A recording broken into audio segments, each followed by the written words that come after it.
बेकायदेशीर बाईक टॅक्सीवर कारवाईचे आदेश देण्यात असल्याची माहिती समोर येते।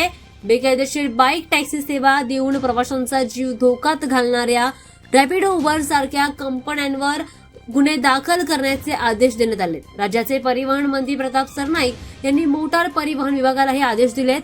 शासनाने नुकतेच ई बाईक धोरण जाहीर केले असताना अनेक कंपन्यांनी नियम न पाळता सेवा सुरू केल्याचं आढळल्याने हा निर्णय घेण्यात आलाय।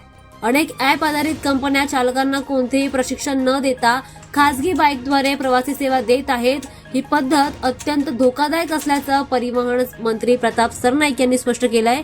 अलीकडे अशाच एका अवैध बाईक टॅक्सीवरून जाताना एका प्रवाशाने जीव गमावला, त्यामुळे यावर कठोर कारवाई करण्यात येते असं त्यांनी स्पष्ट शब्दांमध्ये म्हटलंय। देशातील काही राज्यांमध्ये जसे नियमांकडे दुर्लक्ष करून बाईक टॅक्सी कंपन्या बेकायदेशीररित्या व्यवसाय करतात, तसे महाराष्ट्रात चालणार नाही। ज्या कंपन्या प्रवाशांची सुरक्षा पाळतात, चालकांचे शोषण करत नाहीत आणि नियमांचे कठोर पालन करतात, अशांनाच शासनाचा पाठिंबा असेल असं मंत्री सरनाईक यांनी म्हटलं। अज्ञानी चालकांचा गैरफायदा घेऊन प्रवाशांचा जीव धोक्यात घालणाऱ्या कंपन्यांवर धडक कारवाई सुरू होणार असल्याचा इशारा सरनाईकांनी दिलाय।